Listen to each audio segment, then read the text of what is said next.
আসসালামু আলাইকুম, welcome to হালকেনস্টাইন infinity school. আজকে আমরা এসএসসি 25 ব্যাচের সাধারণ গণিতের সাজেশন নিয়ে কথা বলবো। তোমাদের সামনে ঈদের পরপরই পরীক্ষা শুরু হতে যাচ্ছে এবং এই লাস্ট মোমেন্টে আসে আসলে জেনারেল ম্যাথ, যেটা অ্যাকচুয়ালি সবার আছে, তাদের আসলে কী কী পড়া উচিত সেটা নিয়ে আজকের এই ভিডিওতে আমরা কথাবার্তা বলবো।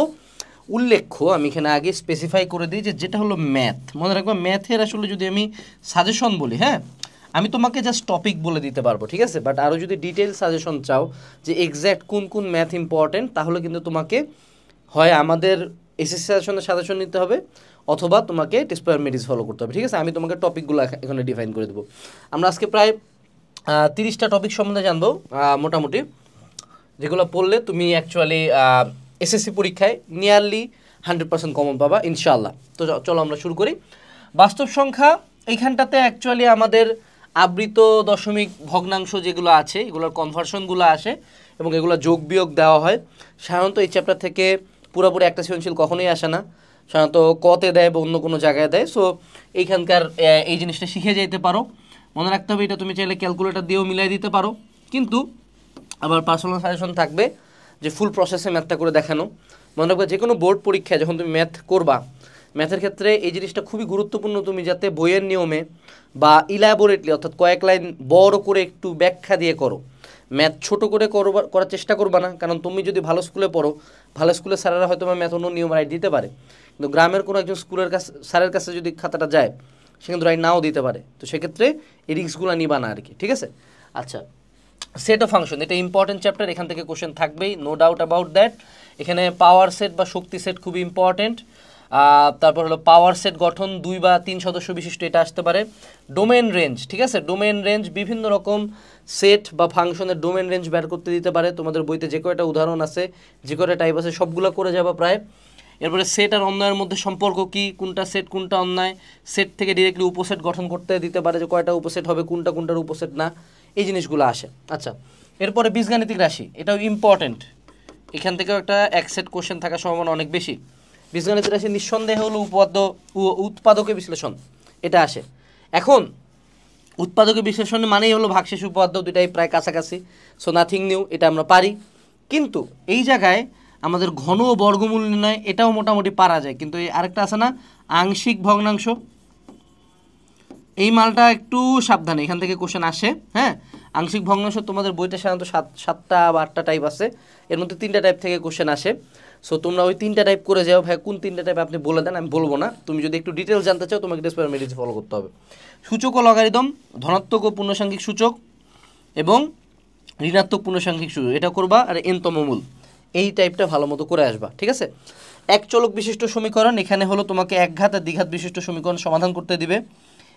এই ম্যাথটাও কিন্তু ক্যালকুলেটারে করা যায়।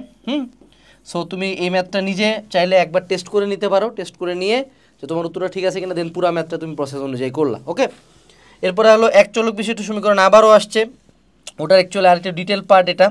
সো ত্রিভুজ সংক্রান্ত উপপাদ্যগুলো খুব ভালো মতো করে যাবা, বিভিন্ন কোণ সম্বন্ধে ধারণা, এটা খুব ভালো মতো করে যাবা। এটা সম্ভবত এক চলক বিশিষ্ট সমীকরণ হবে না, সম্ভবত এটা ত্রিকোণমিতি হইতো, বাট চ্যাপ্টারের নাম নিয়ে না, টপিকগুলো একটু দেখো। এর পরবর্তীতে ব্যবহারিক জ্যামিতি, এই জায়গায় আমি একটু বলি বাবা, এই যে ব্যবহারিক জ্যামিতির ক্ষেত্রে বলি। আমার ছোটোবেলায় খেয়াল আছে, আমি যখন general math higher math exam দিতে যাই, আমাদের দিনাজপুরের জেলা স্কুলে একজন লেজেন্ডারি টিচার হলো কার্তিক স্যার। সো কার্তিক স্যারকে আমি বলছিলাম যে স্যার বইয়ে তো উপাদ্য সম্পাদ্য নিয়ারলি প্রায় 150-200-র মতো আছে, হ্যাঁ, তো স্যার এতগুলা পড়ে যাবো কেমনে। স্যার আমাকে হার্ডলি মনে হয় 10টা উপাদ্য দাগাই দিয়েছিল, জাস্ট ওই 10টার বাইরে একটা কোশ্চেন আসেনি। সো উপাদ্য সম্পাদ্য সব পড়তে হয় না, ব্যবহারিক জ্যামিতির ক্ষেত্রেও তোমাকে সব উপাদ্য সম্পাদ্য পড়তে হবে না, জাস্ট হাতে গোনা কয়েকটা আছে, এই কয়েকটা কোথা থেকে জানতে পারবা। যেমন আমরা আজকে তোমাদেরকে যে সাজেশনটা করাচ্ছি, এটা হলো কিউএনএ এসএসসি সাজেশন থেকে, ঠিক আছে। এখানে আমরা যদি আমরা দেখি ম্যাথের ক্ষেত্রে তোমাদের এখানে টপিকগুলো দেওয়া আছে, কোন টপিক কত সালে কোশ্চেন আসে, কিন্তু ওই যে টপিকগুলোর ভিতরে যে কোশ্চেনগুলো, যেগুলো আমি বলতেছি না অ্যাকচুয়ালি, সেগুলো হলো তুমি এখানে কোশ্চেন আকারেই প্রত্যেকটার নিচে তুমি পাই যাবে। প্রত্যেক চ্যাপ্টার আন্ডারে আমরা কোশ্চেনগুলো তুলে দেওয়ার চেষ্টা করছি, যাতে তুমি আইডিওলজিক্যাল যে কোশ্চেনগুলো বা উপাদ্য সম্পাদকগুলো বুঝতে পারো। সো কিউএনএ এসএসসি সাজেশনটা অর্ডার দিতে পারো আরও ডিটেল সাজেশনের জন্য। এবং এটার একটা সলিউশন বইও আছে, যে সলিউশন বইটা তোমার মনে করো মার্কেটের যতগুলো টেস্ট পেপার মেডিজি আছে সবগুলো সলিউশন, সবগুলার ইম্পর্টেন্ট সৃজনশীলগুলো সলিউশন সহ এখানে দেওয়া আছে। সো এটা ফলো করতে পারো, ঠিক আছে। আচ্ছা, এর পরবর্তীতে বৃত্ত, সূক্ষ্মকোণের ত্রিকোণমিতিক অনুপাতগুলো ধ্রুবতা যাচাই, এটা আসে। বৃত্ত সংক্রান্ত এই যে উপপাদ্য সম্পাদ্য আমি বললাম, ইম্পর্টেন্টগুলো পড়বা, সাজেশন থেকে পড়বা, আর যদি সাজেশন থেকে না পড়ো এই সেম চ্যাপ্টারে মেডিজিতে যাবা, মেডিজিতে যায় প্রথম 10টা কোশ্চেনের মধ্যে যে কয়টা উপাদ্য সম্পদ আছে সে কয়টা পড়ে যাবে, দ্যাটস ইট, ডান। দূরত্ব উচ্চতা, এই যে ত্রিকোণমিতির সাহায্যে দূরত্ব উচ্চতা বিষয়ে গাণিতিক সমস্যা, ওই যে একটা আছে না মই লাগায় রাখছিলাম, সিম্পল সূত্র দেওয়া হয়। বীজগণিতিক অনুপাত সমানুপাত, এই সমানুপাত সংক্রান্ত বিভিন্ন রূপান্তর বিধি, এই চ্যাপ্টারটা অতটা ইম্পর্টেন্ট না, ঠিক আছে। দাদার সাথে দুই চলক বিশিষ্ট সরল সহজ সমীকরণ, এইটা ভেরি ভেরি ইম্পর্টেন্ট। এখানে বেসিক্যালি দ্বিতীয় টাইপটা বেশি ইম্পর্টেন্ট, বাস্তব ভিত্তিক গাণিতিক সমস্যা সহ সমীকরণ গঠন করে সমাধান, অর্থাৎ তোমাকে 2-3টা কন্ডিশন দেবে, 2-3টা কন্ডিশনে তুমি সমীকরণ বের করবা। দেন এটাও কিন্তু সুন্দর মতো ক্যালকুলেটর দিয়ে করে দেওয়া যায়, ক্যালকুলেটর দিয়ে তুমি চেস্ট করতে পারবা যে তোমার এই ম্যাথটা হয়েছে কিনা, দেন তুমি অনুযায়ী ক্যালকুলেশন করে ব্যাক ক্যালকুলেশন করে ভুজুং ভাজাং মিলাই দিলে, ঠিক আছে। আচ্ছা, এরপরে হলো সসীম ধারা, সমান্তর ধারার নির্দিষ্টতম পদ ও নির্দিষ্ট সংখ্যক পদের সমষ্টি নির্ণয়, অর্থাৎ এনতম পদ নির্ণয় বা এনতম পদ পর্যন্ত সমষ্টি। গুণোত্তর ধারার ক্ষেত্রেও সেম এক্স্যাক্ট কেস, কিন্তু ওই দুটার ডিফারেন্সটা জানতে হবে, সূত্রের ডিফারেন্সটা, ঠিক আছে। আচ্ছা, এরপরে আসলে হলো অনুপাত, সদৃশ্যতা, প্রতিসমতা, এটা নট দ্যাট ইম্পর্টেন্ট, এটার বেসিক তুমি যদি সালে 2-1টা ম্যাথ পাও করে যেতে পারো। ক্ষেত্রফল সম্পর্কিত উপপাদ্য সম্পাদ্য এই সেম, এই এক্স্যাক্টলি উপপাদ্য সম্পাদ্য যত জায়গায় পাবা তত জায়গায় এটা করবা, ঠিক আছে। যে তোমার বিগত বছরে যে কটা আসছে বা সাজেশন ফলো করবা। তুমি যদি পার্সোনালি আমাকে কোশ্চেন করো যে ভাইয়া আপনি কি ম্যাথ দেওয়া সাজেস্ট করবেন নাকি আপনি প্রমাণ দেওয়া সাজেস্ট করবেন, প্রমাণ বলতে উপাদ্য সম্পাদ্য প্রত্যেকটা তো প্রমাণ, তাই না। আমি অলওয়েজ সাজেস্ট করবো যে তুমি প্রমাণ দাও। পরীক্ষার হলে ভুজুং ভাজাং করে মিলাই দিলেও প্রমাণে মার্ক পাওয়া যায়, কিন্তু ম্যাথে যদি উত্তর না মিলে চাইলে 0 বসা দিতে পারে, কিন্তু তুমি যদি উপাদ্য সম্পাদ্য কোনো মতনও মিলাই দিয়ে আসো, তোর ভিতরে ভুল আছে, তাও কাটবে 1 বা 2, ঠিক আছে, কিন্তু কিছু একটা মার্ক তুমি পাবা।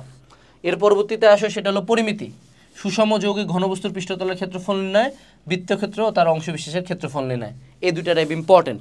এরপরে চলে আসলো আমাদের পরিসংখ্যান। এই পরিসংখ্যান যে পার্টটা, এটা কিন্তু বড় ম্যাথ, এটা সবসময় এক্সাম হলে একদম লাস্টে অ্যান্সার করবে, একদম সবার লাস্টে, এটা কখনো শুরুর দিকে অ্যান্সার করতে যাবা না। তুমি যদি পার্সোনালি কোশ্চেন করো ভাই এখান থেকে অ্যান্সার করবো, নিঃসন্দেহে অ্যান্সার করবা, এটার কোশ্চেন তো পেঁচানো যায় না। তোমার এখানে ম্যাথ বানাই দিতে পারে আমি ত্রিকোণমিতিতে, আমি এখানে এক চলক বিশিষ্ট সমীকরণে ম্যাথ বানাতে পারি, বীজগণিতের সাথে ম্যাথ বানাতে পারি, এইখানে কেউ ম্যাথ বানায় না, হুবহু তুলে দেয়। সো এখানে তোমাকে সংক্ষিপ্ত পদ্ধতিতে গড়, মধ্যক, প্রচুরক, এই 3টা খুব ভালো মতো করে যাবে, এগুলোই বেশি ইম্পর্টেন্ট। গণসংখ্যা, বহুভুজ এবং অজীব রেখা লেখচিত্রের সাহায্যে বর্ণনা করা, কেন্দ্রীয় পূর্ণতার পরিমাপ। এখন সবচেয়ে মজার কথা তুমি জানো, তুমি যদি একটু চালাক হও তোমাদের ক্যালকুলেটারে এই ম্যাথগুলো প্রত্যেকটা করা যায়, এই প্রত্যেকটা ম্যাথ এখানে করা যায়, কিন্তু তুমি যে গণসংখ্যা, বহুভুজ আর অজীব রেখা এগুলো তো গ্রাফিক্যাল ব্যাপার, এগুলো তো গ্রাফিক্যাল স্ট্যাটিস্টিক্স অলৌকিক, কিন্তু প্রথম যে পার্টটা বা কেন্দ্রীয় প্রবণতা, এই জিনিসগুলা ক্যালকুলেটর দিয়ে করা যায়। হ্যাঁ, তো তোমরা পারলে অনলাইনে টিউটোরিয়াল দেখে 2-1টা, যাতে তুমি সুন্দর মতো পরীক্ষার হলে ক্যালকুলেট করে বের করে ফেলবা এটা, তারপর জাস্ট তুমি ব্যাক ক্যালকুলেশন করে মিলাই দিবা। আমি তোমাদেরকে অলওয়েজ কেন বলতেছি ক্যালকুলেটারের কথা, কারণ যদি ক্যালকুলেটার ইউজ করে ম্যাথ হয়, আমি যদি উত্তরটা এক্স্যাক্টলি কারেক্ট জানি, ধরে নেই আমার ম্যাথের প্রসেস ভুল, উত্তর যদি কারেক্ট হয় টিচার নাম্বার দিতে বাধ্য, অ্যাটলিস্ট বোর্ড এক্সামে। সো এই জন্য আমি শর্টকাট টেকনিকগুলো বলতেছি। সো এই ছিল ওভারঅল আমাদের জেনারেল ম্যাথের টেকনিক্স। মনে রাখতে হবে আমি যেগুলো বলছি এগুলো টপিকের বাইরে, সেটার উপরে ম্যাথ করার দায়িত্ব তোমার। সো সেই ম্যাথগুলো করবা, এবং ম্যাথের জন্য যে কোনো জায়গার জন্য এসএসসি সাজেশনের উপরে কিছু নাই, এখানে তুমি আরও ডিটেল সাজেশন পাবা। এই এসএসসি সাজেশন বর্তমানে একটা বিশাল ডিসকাউন্ট চলতেছে, ভিডিও ডিসক্রিপশন বক্স থেকে তুমি অর্ডার দিতে পারো। আসসালামু আলাইকুম, টাটা।